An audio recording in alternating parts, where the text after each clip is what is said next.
સુરતના Varachha police station ખાતે loan મેળાનું આયોજન કરવામાં આવ્યું છે। વ્યાજના ખપ્પરમાં ફસાયેલા લોકો માટે પોલીસ દ્વારા સુવિધા ઊભી કરવામાં આવી હતી। લોકો ઊંચા વ્યાજે પૈસા લઈ ફસાતા હોવાથી આ લોન મેળો યોજાયો હતો। વ્યાજના ખપ્પરમાં ફસાયેલા લોકો માટે પોલીસ દ્વારા સુવિધા ઊભી કરવામાં આવી હતી। લોકો ઊંચા વ્યાજે પૈસા લઈ ફસાતા હોવાથી લોન મેળો યોજાયો હતો।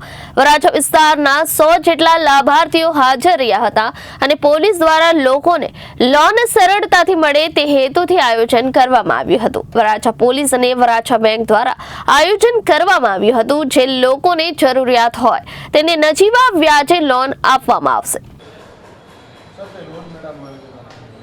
જી આજરોજ વરાછા પોલીસ સ્ટેશન ખાતે એક લોન મેળાનું આયોજન કરવામાં આવેલું।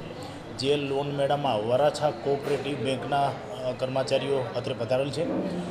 આ લોન મેળાનો અમારો પોલીસનો મુખ્ય ઉદ્દેશ એક છે કે જે વ્યાજના ચક્કરમાં ઊંચા અને માતબર વ્યાજના ચક્કરમાં જે લોકો ફસાય છે અને પઠાણી ઉઘરાણી અને પછી વ્યાજ ન ભરી શકે એટલે પરિવાર ઉપર પણ ઘણી બધી મુસીબતોને સેલ્ફ પણ મુશ્કેલીઓ ઘણી બધી આવતી હોય છે।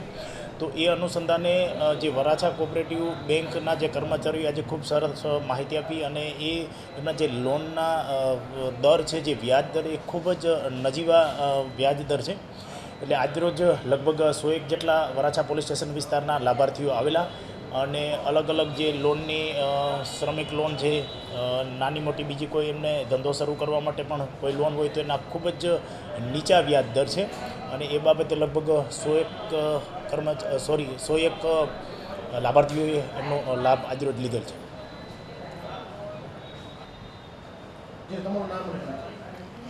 મારું નામ દિનેશભાઈ ભીમજીભાઈ સોરઠિયા। હું વરાછા બેંક એફિડ ટાવર શાખામાં એઝ એ શાખા મેનેજર તરીકે છેલ્લા 3 વર્ષથી ફરજ બજાવું છું અને બેંકમાં છેલ્લા 25 વર્ષથી ફરજ બજાવું છું। આજે વરાછા પોલીસ સ્ટેશનમાંથી મને કોલ આવ્યો કે સાહેબ આપણે લોન મેળો કરવાનો છે। ખરેખર મને બહુ આનંદ થયો કે ચાલો આજે આપણે કોઈને મદદરૂપ થઈએ। વરાછા બેંકની જેટલી અમારી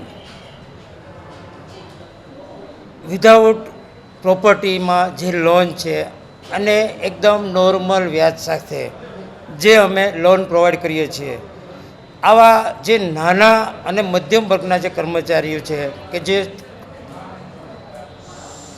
ધંધાદારીઓ છે, તો આ લોકોને અમે લોકોએ ટોટલી ગાઈડન્સ આપ્યું કે એકદમ નજીવા પુરાવા સાથે અને નજીવા વ્યાજ દરે અમે લોકો તેમને 50,000થી લઈને લાખ, 3 લાખ, 5 લાખ સુધીની લોન પ્રોવાઈડ કરશું।